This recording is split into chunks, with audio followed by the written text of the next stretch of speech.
This is our coffee Castorino suede. The way we care for these is with a brush, a suede brush. You can buy these online.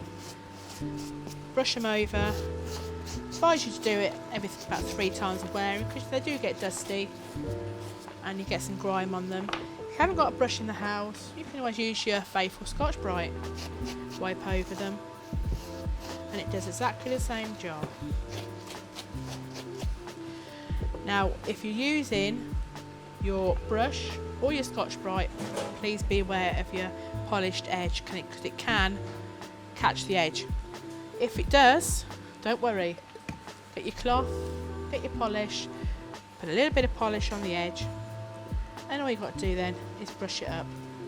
You may want to do this anyway after a few times of wear because they can get a bit grubby after wearing, and you can make them look brand new again.